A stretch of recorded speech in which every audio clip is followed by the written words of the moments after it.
The U.S. Special Envoy for Iran, Robert Malley, talked about U.S. policy amid nuclear negotiations with Iran. Good morning, good afternoon, good evening, wherever you are in this wonderful world of ours. I hope you're safe and, above all, healthy. I'm Aaron David Miller, a senior fellow at the Carnegie, Endowment for International Peace, and welcome to Carnegie Connects, a set of virtual discussions, at least for now, about issues of critical importance to America and to the world. Today, I'm especially pleased to welcome back to Carnegie Connects Rob Malley, a friend, a former colleague, and now the Biden administration's special envoy for Iran. Rob, first, let me welcome you back. It's great to see you. And one day, hopefully, we'll be able to do something like this actually in person. I guess I'd start off by framing, at least my view. A great deal has changed since we spoke last. But one thing seems to remain the same, and that is there really are no good or easy options for the Biden administration or for the United States, frankly, with respect to Iran. U.S. policy is kind of betwixt and between. Protesters want regime change, and the administration is unable, unwilling, perhaps it's a good idea, maybe not, to basically articulate that strategy. The JCPOA is seemingly increasingly less viable, although how you constrain and restrain Iran's nuclear capacity without it, some sort of diplomatic arrangement is unclear. And we may well be confronting a post-JCPOA world. Maybe we can talk a little bit about that later. And finally, Iran is now a formal, informal combatant in perhaps the greatest foreign policy challenge that the administration, or in many respects, the international system has faced since the end of World War II, Vladimir Putin's invasion of Ukraine. There's much to discuss, but I first want to ask you how you're holding up.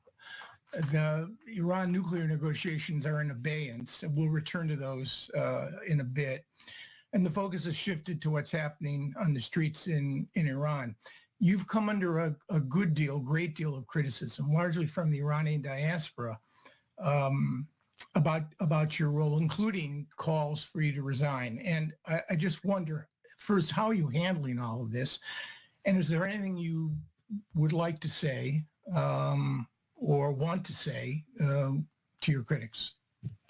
So first, Aaron, thanks for having me. It's always a pleasure to be with you, and particularly in this forum. And it's a great opportunity at this time to try to clarify some things and to get into an in-depth discussion, as I'm sure we will in the course of the next 45 minutes or so. So listen, you raised the attacks. Yes, there's a lot of emotion, a lot of passion about what's going on in Iran, and it's legitimate. It's very legitimate. So many in the Iranian American community have suffered for so much at the hands of this regime. They're not here by choice. A number of them, they would prefer to be back home, but they can't because of the nature of the regime and because of the violence that it has been exercising against its own people. And what they're seeing today at this moment, which is this popular movement, grassroots popular movement, which is so awe-inspiring in terms of its courage, its determination, its persistence. And on the other hand, the gut-wrenching violence, brutality of a regime that's going after people on the street, particularly women and girls, young girls who are at the forefront of this movement. So I get it. I understand that everything we do, everything we say is going to be scrutinized, and people are going to feel very strongly, and critics are going to feel very strongly about what we do, what the policy of this administration is, and we have to take that into account. Now, the particular issue over which people were most upset at me in the last couple of weeks was a tweet that I put out in which I characterized the aspirations and the demands of the people of this popular movement in Iran. And it was a mistake. And I owned up to the mistake. It's not something that I should do, particularly because it was viewed as diminishing the demands of the protesters. And so what I said and what I'll say again today, it's not up to us. It's certainly not up to me. to characterize what the people on the streets of Iran, particularly the women who are demonstrating what they want. They're doing a very good job themselves expressing their demands and their aspirations. What we as the U.S. government have to do, what the Biden administration has to do and has been doing, is supporting the fundamental rights of Iranians and taking action, which I'm sure we'll be getting into, to make sure that the regime is held to account and that Iranians can continue to express themselves and to communicate with the outside world. So that's what we need to do. And I accept, we're in a country where there should be legitimate debate and strong debate. I would draw a line, and just my last comment on this, and this doesn't have anything to do with me, but there have been some attacks against Iranian Americans who may not, there's a diversity of views, and some of these attacks, particularly against women, have been borderline threats, harassment, sometimes in a very sexualized way against women. And that's wrong, and that's always wrong. It's particularly wrong today when the movement in Iran is led by women, when the slogan is women, life, freedom, to see attacks against women, members of the Iranian American community in particular, in such a violent way and a harassing way. That should stop. That's not the best way to defend the cause of the Iranian people. Right, Rob, thank you for that. I also want to point out, I feel a certain kinship here. We worked the Arab-Israeli issue for a number of years. I worked it for a good deal longer, and we were attacked and hammered from all sides. It's a thankless task. It's worth pointing out, however, that the notion that you are single-handedly responsible for shaping, formulating, and executing U.S. policy toward Iran is a fundamental misunderstanding of the way our system works. And I think your critics may have legitimate grounds based on the tweet, but they should internalize that issue, because singling you out for the kind of ad hominem to which you've been exposed is wrong. And it makes you look bad and frankly, U.S. policy as well. Let's continue to talk a little about your critics. The broad critique of the Biden administration's policy is that the administration has been far too focused, obsessed, tethered to an agreement which many see as not only flawed, but fundamentally ill-equipped to deal with the realities of Iran's nuclear program. And that the protests on the streets, Vladimir Putin's receiving Iranian drones, advisors, maybe even surface missiles, require a broader look for the United States in our Iran policy. Is that a fair critique? If yes or no, could you lay out for us, in the broadest sense, what the administration's policy is toward all of these elements? So, Aaron, you're right. That has been one of the criticisms. And, I think part of it is just the prism through which our policy has been presented. It has focused heavily on the talks in Vienna, on the revival of NATO, the nuclear deal. But that's only one piece of a much broader policy, which perhaps we have not, or the media has not presented as fully. And so I want to take this opportunity to present it, because it's been an all-of-government policy led by the president when he first appointed me, laying out what he wanted our strategy towards Iran to be. So if I can take a few minutes to express it. Number one was to try to reconstitute an alliance, particularly with our close allies, our European allies, on Iran policy. During the years of the Trump administration, particularly after President Trump withdrew from the nuclear deal in 2018, European countries, our closest allies, spent about as much time criticizing U.S. policy on Iran than they did criticizing Iran itself. That was not good for us. Now, guess what? We now are about 2 years in. We in Europe are completely on the same page when it comes to reacting to Iran's nuclear program, reacting to Iran's policy in Ukraine, Iran's support for Russia's aggression in Ukraine, and standing together shoulder to shoulder in expressing support for the Iranian people at this time when they are confronting the violence of their regime. So that was critical, and that's what we've done for the last 18 plus months, and I think we really have succeeded in restitching what is so crucial if we want to have a common front to push back against Iran's destabilizing activities, human rights violations, or nuclear program. Number two, and you mentioned it, it is to prevent Iran from acquiring a nuclear weapon. And that this is not something that we're going to walk away from. We believe, and the president made that clear commitment, he would not allow Iran to acquire a nuclear weapon. We are using many tools to get that. The preferred tool, and that's not just our view. I think it's the view including of people who have very different ways of addressing Iran's nuclear program, including the Israeli government. They all admit, they all say there is no long-term sustainable solution other than a diplomatic one. So there are other responses to Iran's nuclear program, which I'll get into, but diplomacy is the preferred way. It's the preferred way to try to resolve it. And that's why, yes, without apologies, we've been engaged in an effort to try to defend U.S. national security interests, because an Iran with a nuclear weapon would make the entire world more unsafe and U.S. security more unsafe. And so that's why we've been focused on it, among many other things.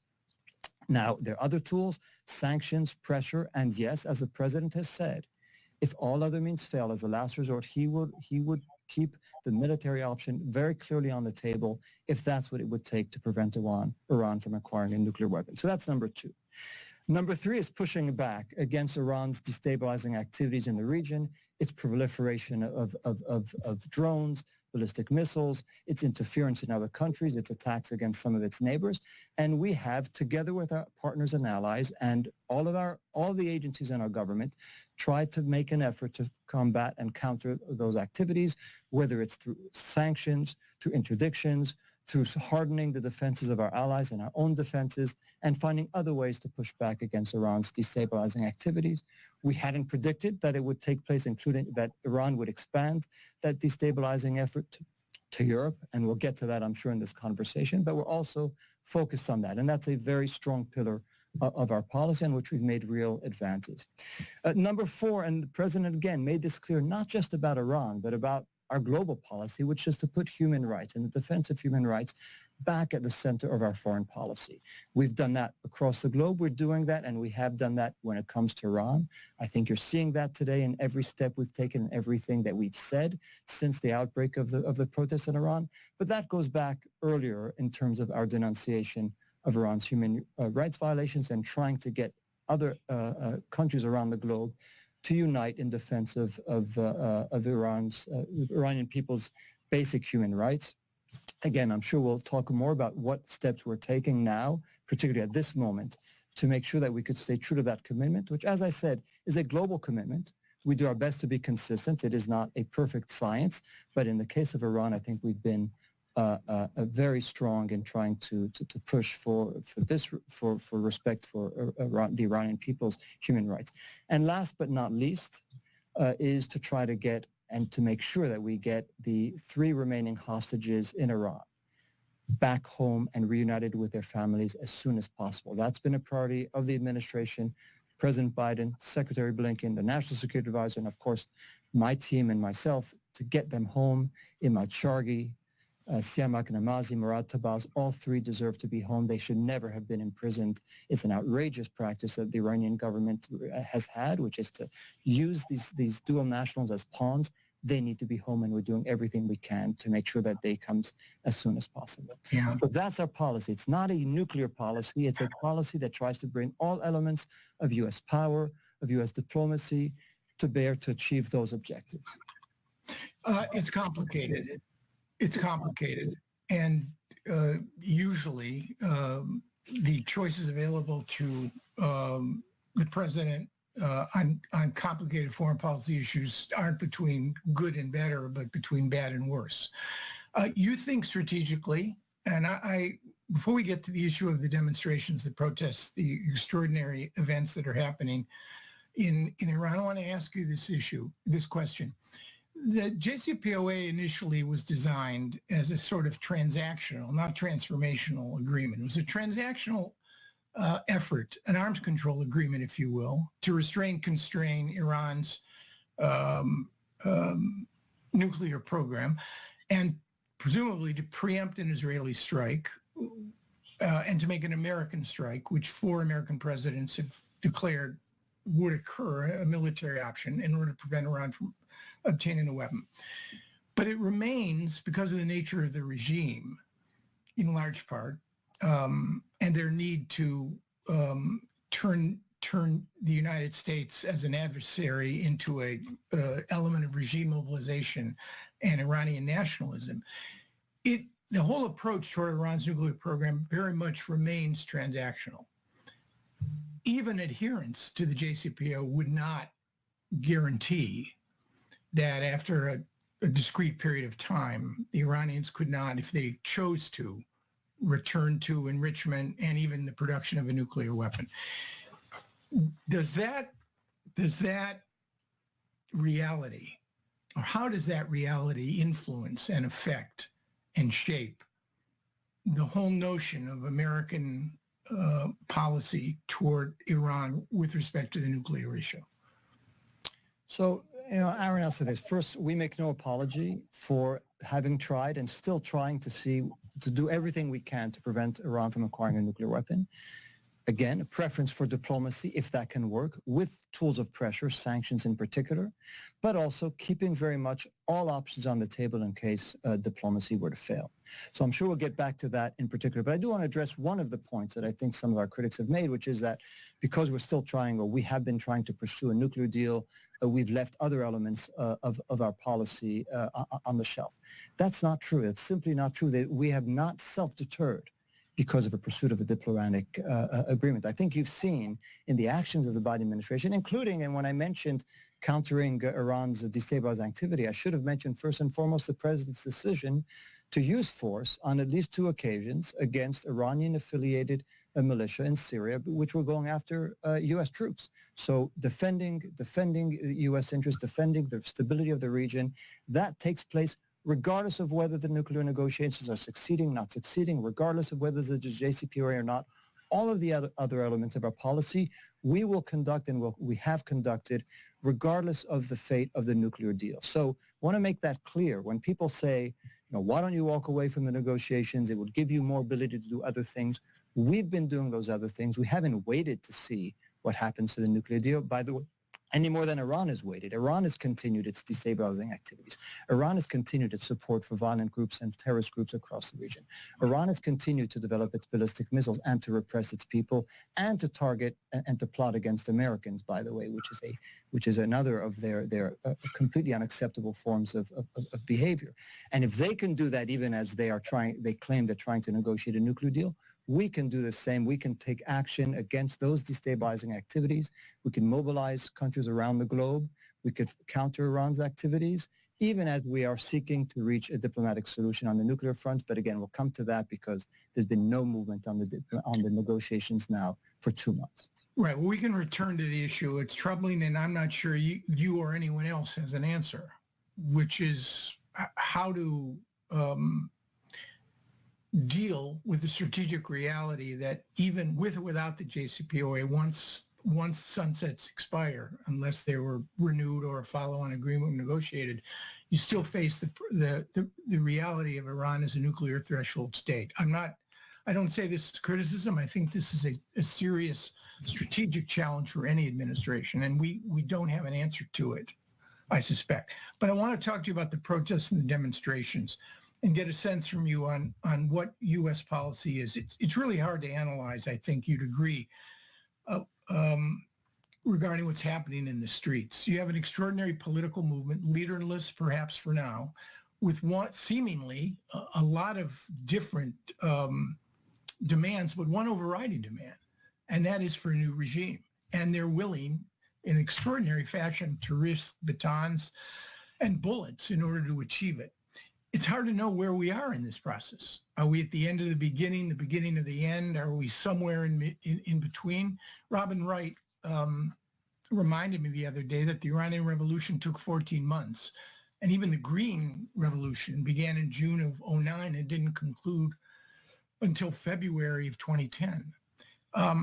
So I guess that's my question to you. The administration seems to be navigating a line between calling for regime change on one hand and finding ways credibly to support the Iranians in the streets on the other.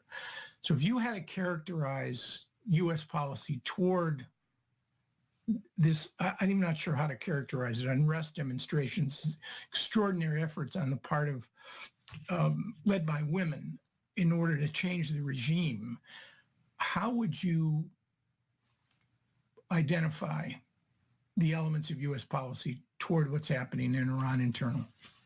So Aaron, I think, I mean, I've alluded to it before, we're not going to characterize the aspirations of the Iranian people as a whole. They can do, and they have done a pretty good job themselves. And the future of this popular movement will be decided by the Iranian people, not by the United States, not by any outsider. It will be decided in Iran by Iranians. Now, what can we do? What can we do as the U.S.? And what have we done? I'd say it's really been four things. First, to make clear our support for the fundamental rights of the Iranian people. Again, as I said, that's a global approach that we have to human rights, but it's one that we're now focused very much on in the case of Iran, which is to support the fundamental rights of the Iranian people. That's number one, and we've done that vocally. We've done that from day one. I think you've heard from the president, you heard from the Secretary of State, you heard from the National Security Advisor, all the senior officials in the administration voicing their support for the fundamental rights of the Iranian people. That's number one. Number two is to try to make sure that this is a multilateral international effort, an international point of view. It's not an American point of view. You're seeing countries in the global south, like Chile, who are saying the same thing about the support for the fundamental rights of the Iranian people and the condemnation of the regime violence against them. And that's number three, which is to make sure that the world knows and sees the actions of this Iranian regime, use of violence against peaceful protesters, and the brutality that the protesters have suffered. And we are going to, through our sanctions, through putting a spotlight on what's happening in Iran, through actions in multilateral fora, whether it's at the United Nations, whether at the Human Rights Commission, whether it's in other places like the Online Freedom Coalition, there are ways in which we are going to make sure that people are watching and know what the Iranian regime is doing, and they're held accountable. So that's the other element of our policy. And then finally, and just as importantly, is to make sure that our sanctions, the sanctions that we have imposed on Iran historically over decades, do not interfere with the ability of the Iranian people to communicate with each other or with the outside world, so that, again, the outside world could see what's happening, and so the Iranian people could hear of the support that they're getting from countries across the globe. So that's been the steps that we've taken to make sure that the restrictions on the internet access that the Iranian regime is trying to impose are not compounded by our policy, but to the contrary, that we're able to do what we can to take away those obstacles and make sure that there's a free flow of information as possible among Iranians and between Iran and the outside world.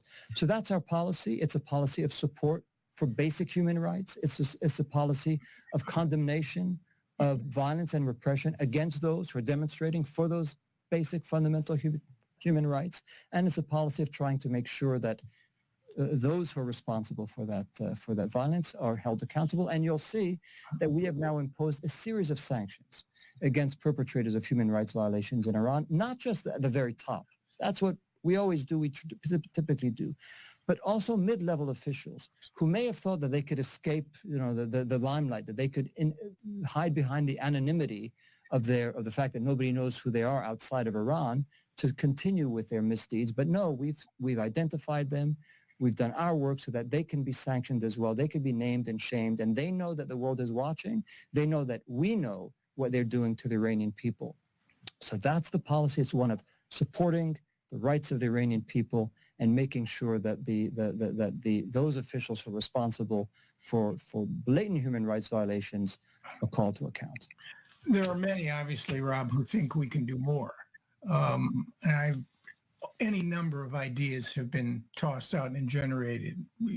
Increasing the use of cyber against the regime, funneling money to workers so that they can continue to strike, throwing Iran off the U.S. Commission on the Status of Women, refocusing Voice of America 24/7, or at least the Iranian broadcasts on what's happening in Iran, doing more on the issue of tracking and reporting on crimes against humanity. I just wonder, this is unique, idiosyncratic, what's happening in Iran, but we've been through this in a way with respect to U.S. policy through the Arab Spring, where, in fact, we tried many rather potentially transformative uses of American power to deal with the internal realities in a handful of countries. And Phil Gordon, a friend and colleague of yours, came up with this sort of dictum. In Iraq, we invaded the country, which proved to be clearly incredibly fraught. In Libya, we applied military pressure to facilitate regime change, and that clearly didn't work out. In Syria, we didn't stand on the sidelines, but we spent an enormous amount of money trying to funnel resources to Sunni opposition, and yet there wasn't much success there as well. I mean, I just wonder, from a broad perspective, whether or not, when it comes to crises like these, whether or not, by definition, the American role is going to be very limited, much to the dismay of those who want us to do more. Is that a fair analysis of how we're going to approach events in other countries over which we have little control, particularly when they involve matters of internal politics? So Aaron, you and I have spent countless hours discussing the scope and limits of U.S. influence, U.S. power. I don't think here's a place to discuss of lessons learned from the Arab uprisings. But I will say this, and I spent some time certainly over the last days, but in talking to members of the Iranian American community to hear their ideas. A number of the things that you've mentioned, I won't go through them one by one, but a number of them we had been considering for weeks and we're working on. So it's not because you haven't seen them yet that they won't happen. But I do want to come back to the fundamental point I made earlier.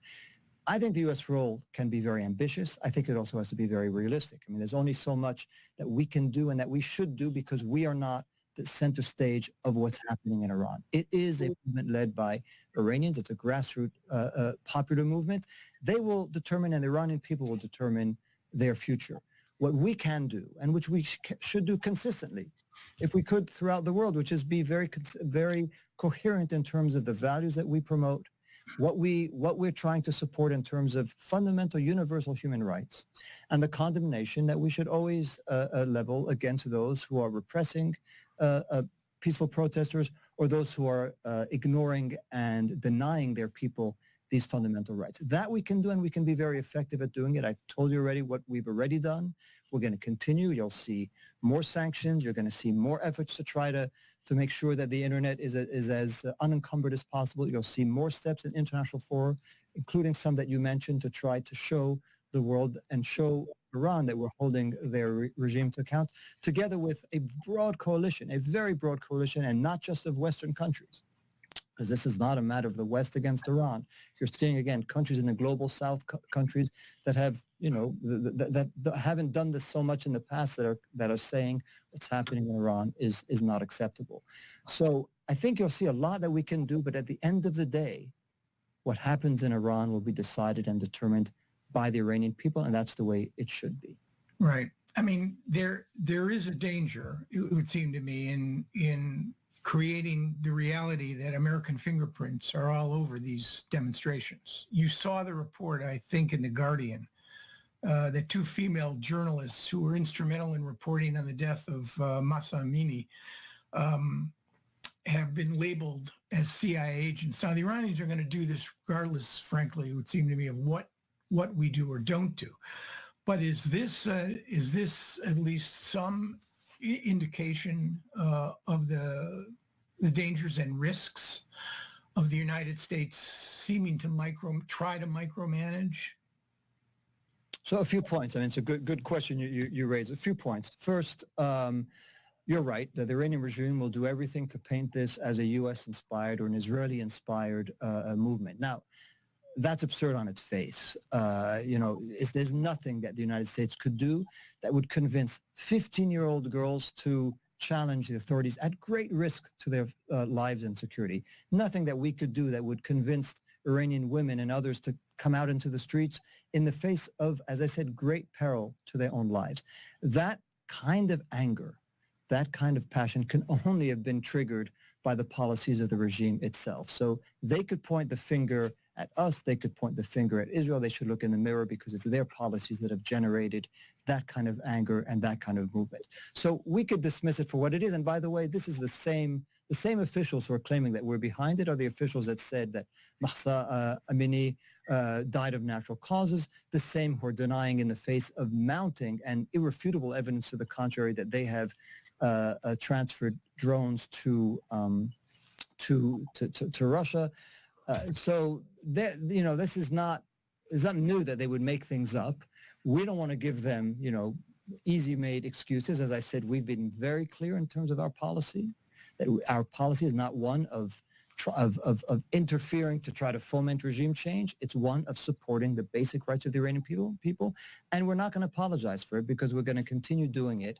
And you're right, we have to expect the Iranian regime to try to paint and those protesters as being lackeys of the U.S. and of Israel. I think the Iranian people see right through that.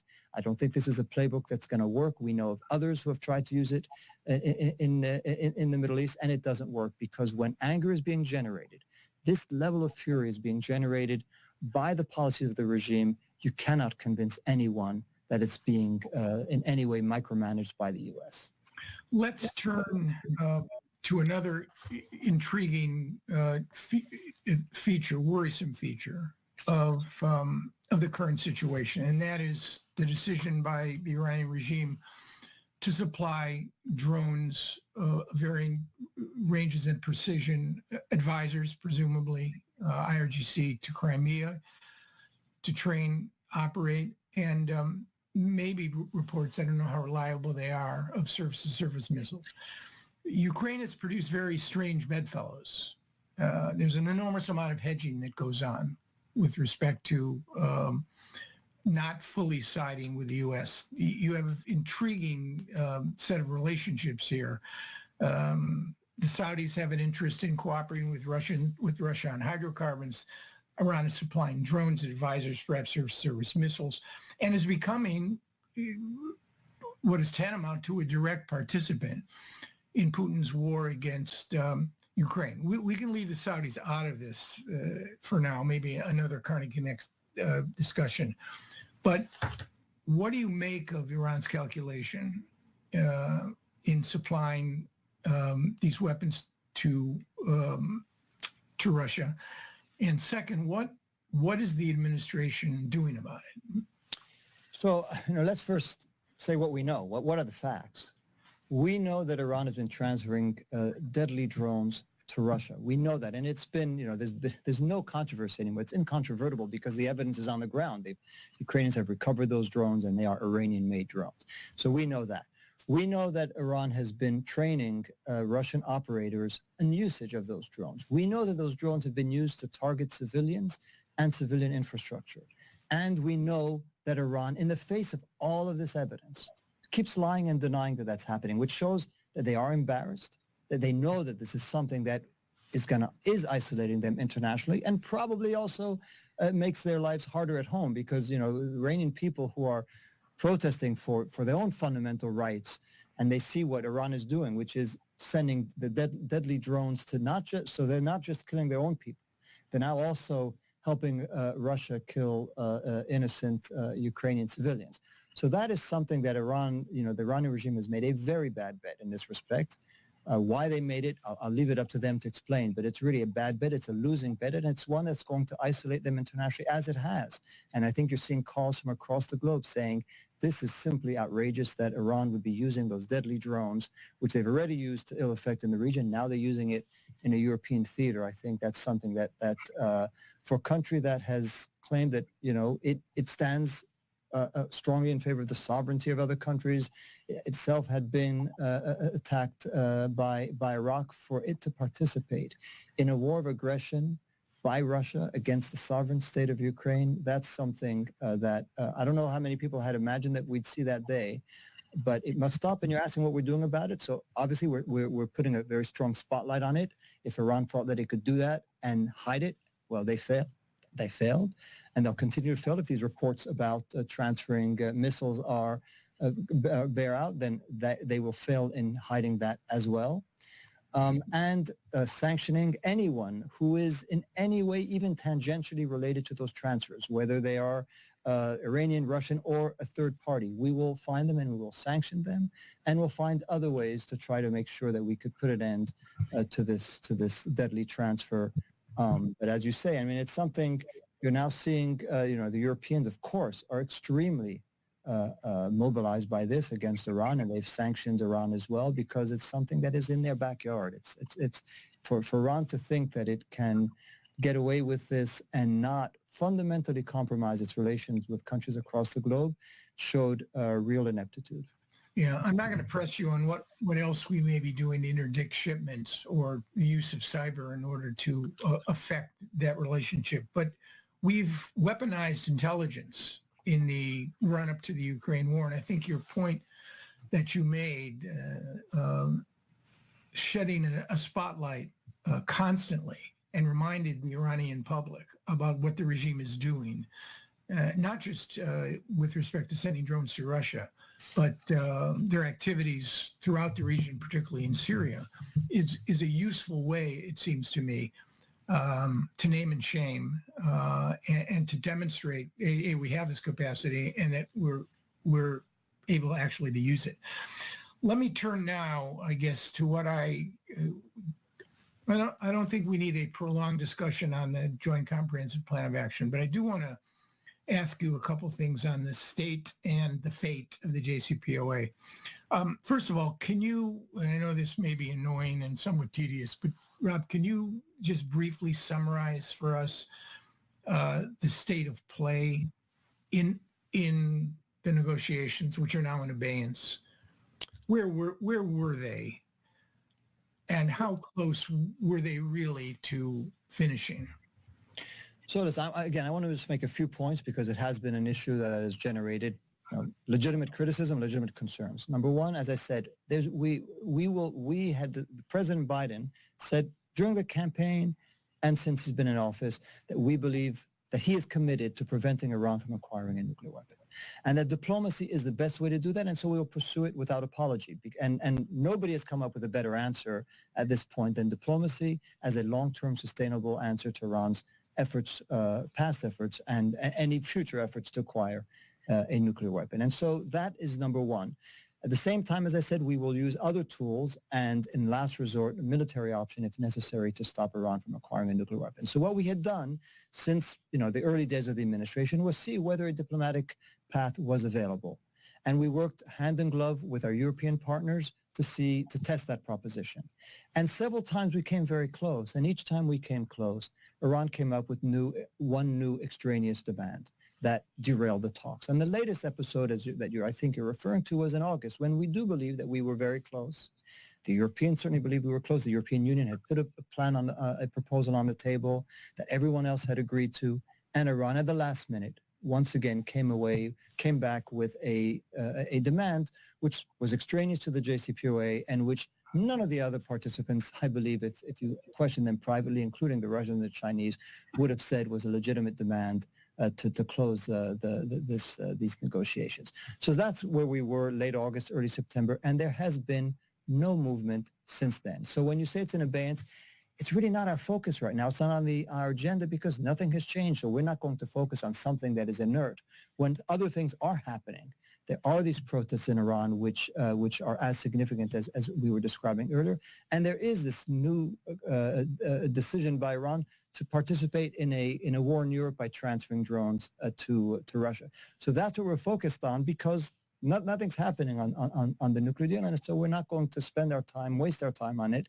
If nothing's going to happen, we're going to spend our time where we can be useful. That doesn't mean that we have given up on diplomacy. It doesn't mean that we don't believe that diplomacy is the best way to address this. But if Iran has taken the position it's taken, we're not going to spend time focused on that. We're going to continue to use our sanctions and other pressure tools to make sure that Iran can't acquire a nuclear weapon, and we're going to focus on areas where we can be effective at this time. Yeah, the last comment from Secretary Blinken, I think, was Saturday to Canadian broadcast. He said, quote, "There's no forward movement the Iranians continue to try to inject extraneous, unrelated issues into the conversation. The interviewer may have made an editorial comment impressing the secretary to basically say that it's dead. Now, he hasn't done that. The president hasn't done it.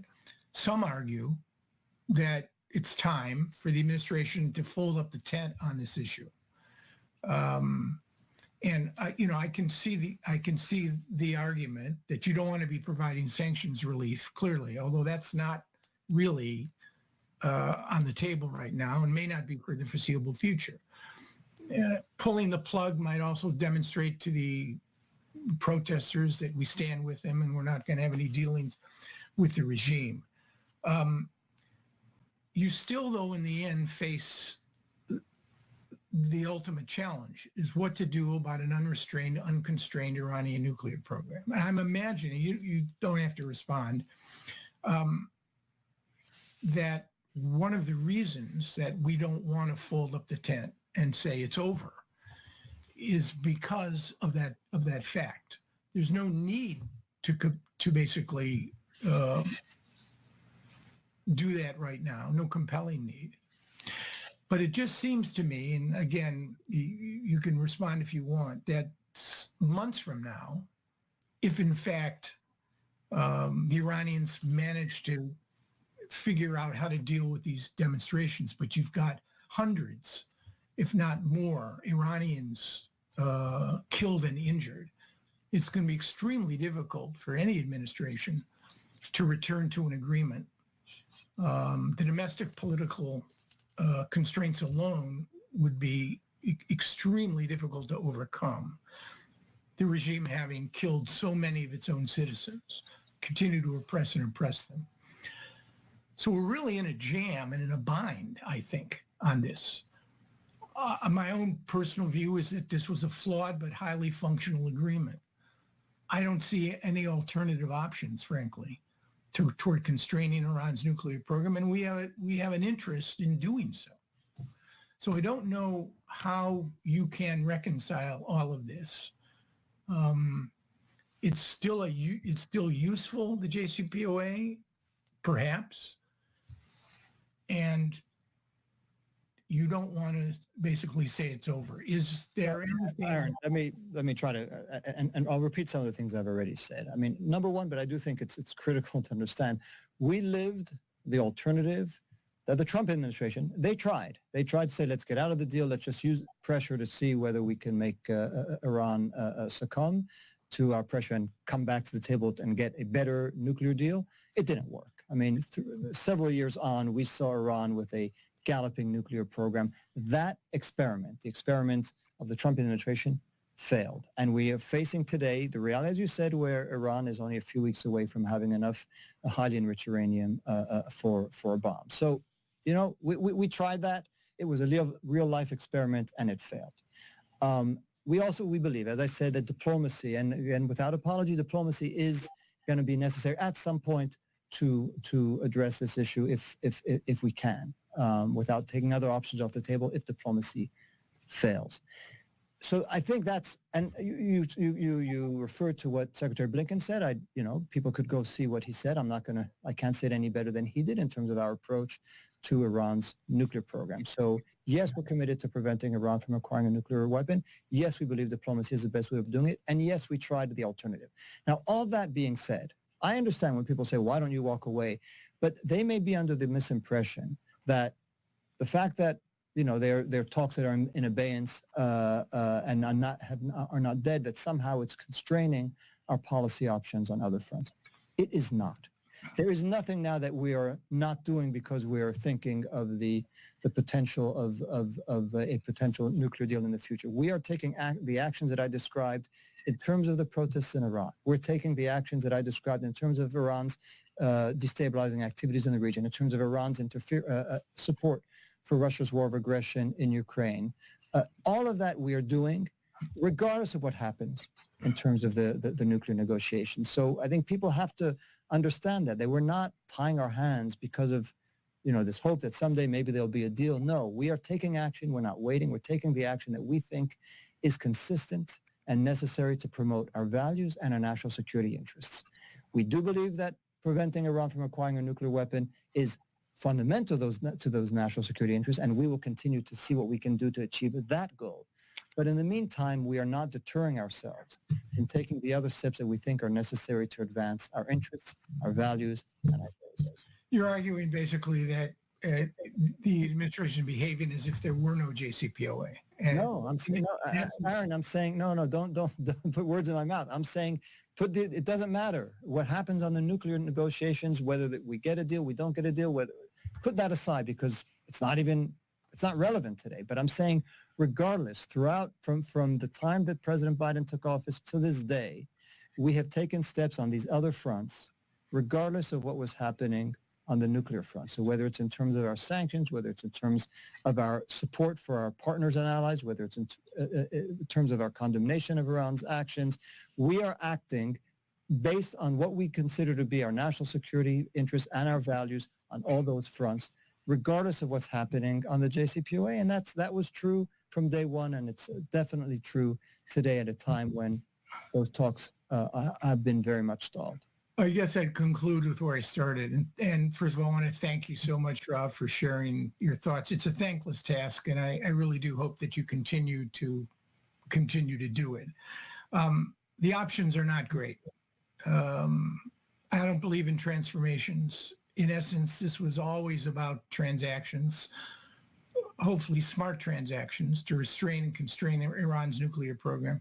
How you manage a oppressive regime that has demonstrated an uncanny ability to survive and repress its own public is inextricably linked to this, I think, and the U.S.-Iranian relationship or non-relationship, but it's almost impossible to imagine as things play out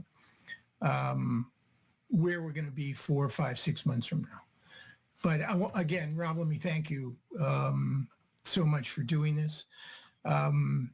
And to our Carnegie Connects viewers and listeners, November 9th, the day after the midterms, we'll be having a special Carnegie Connects with Essie Cupp and Norman Ornstein analyzing the results of the midterm elections. So stay tuned.